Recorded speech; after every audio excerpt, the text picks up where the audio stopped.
A Saab 340 took a right turn instead of left just after taking off from Zurich airport.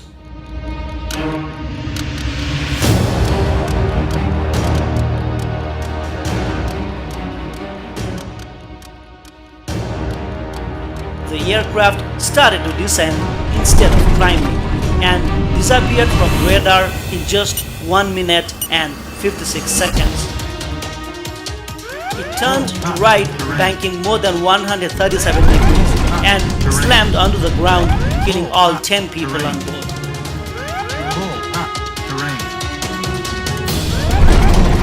Terrain.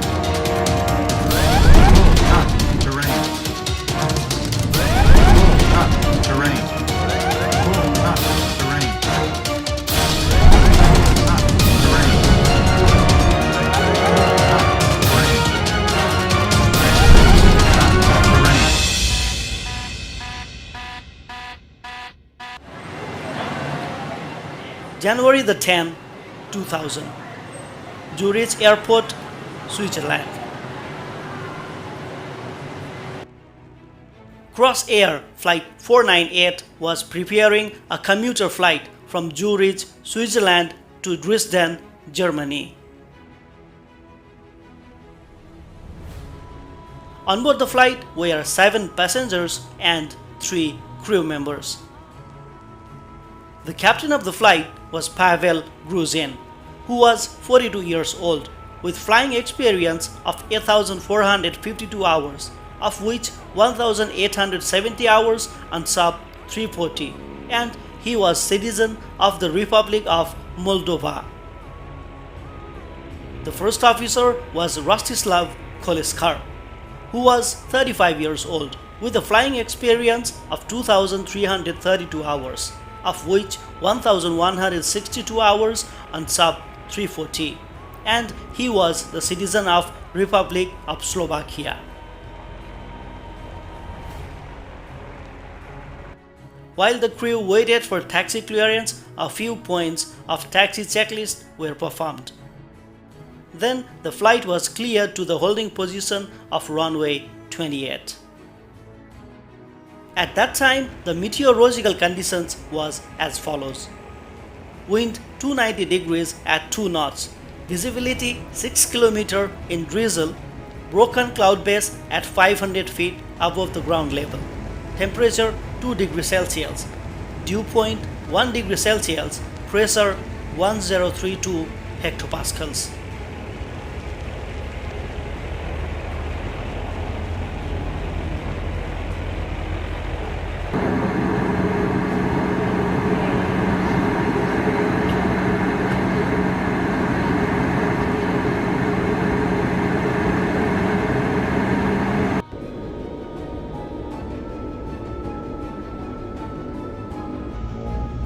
The aircraft began its takeoff roll, and it was already dark at that time.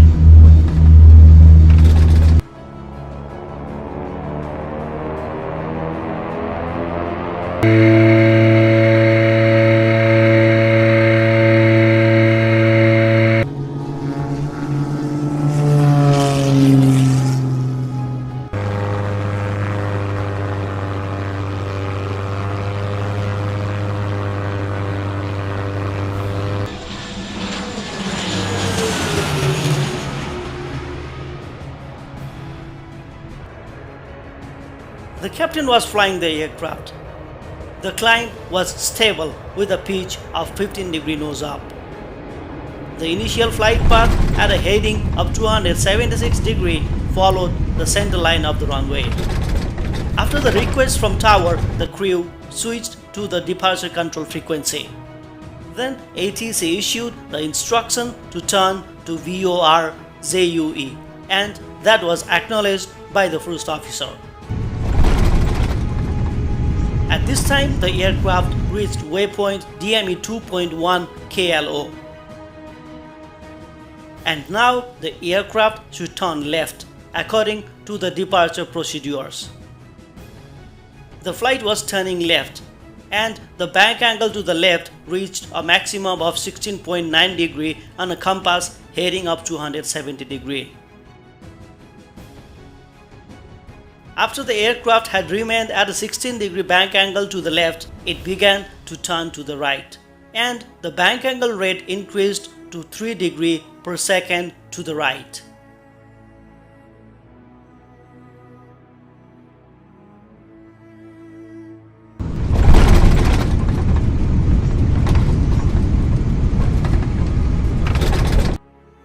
At this time, the first officer was busy carrying out the orders issued by the captain.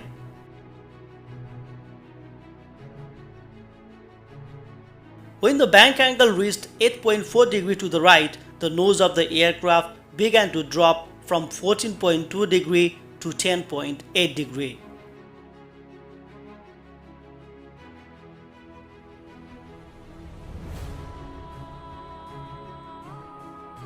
The bank angle increased to 31 degrees.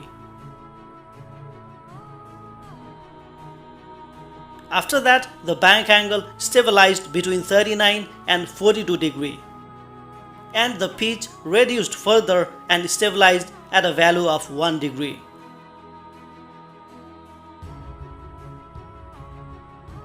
Then the right aileron input from the captain caused the aircraft increase in right roll rate.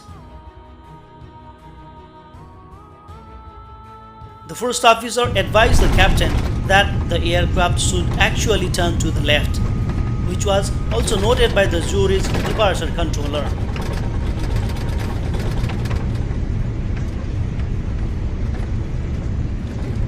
By now, the bank angle was increased to 80 degrees to the right.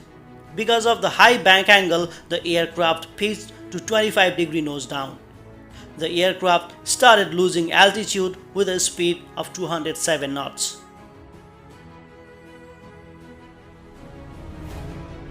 After a maximum bank angle of 137 degrees to the right, the aircraft went into a spiral drive.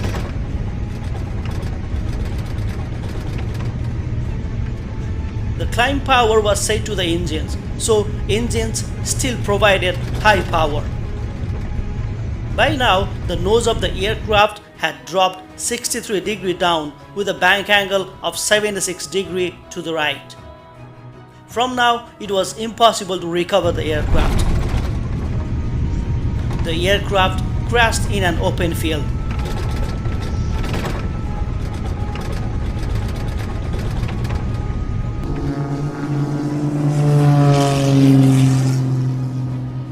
None of the 3 crew members and 7 passengers survived the impact.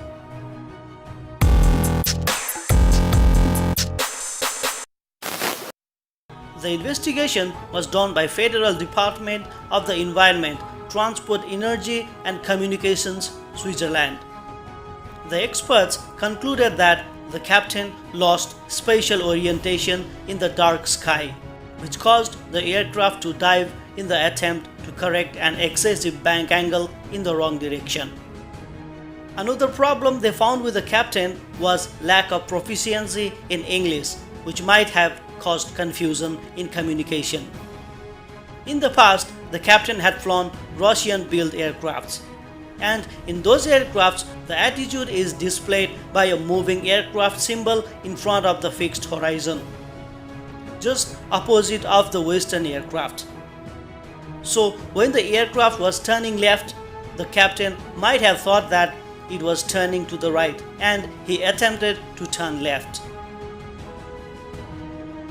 An alternative theory has been developed that suggests the crash may instead have been the result of mobile phone use interfering with the aircraft. The theory resulted in multiple countries banning mobile phone uses on aircraft at that time. This was for today.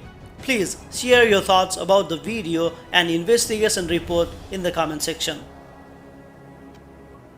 If you are watching until now, then please support us by liking the video and by subscribing the channel. I will see you in the next video. Thank you for watching.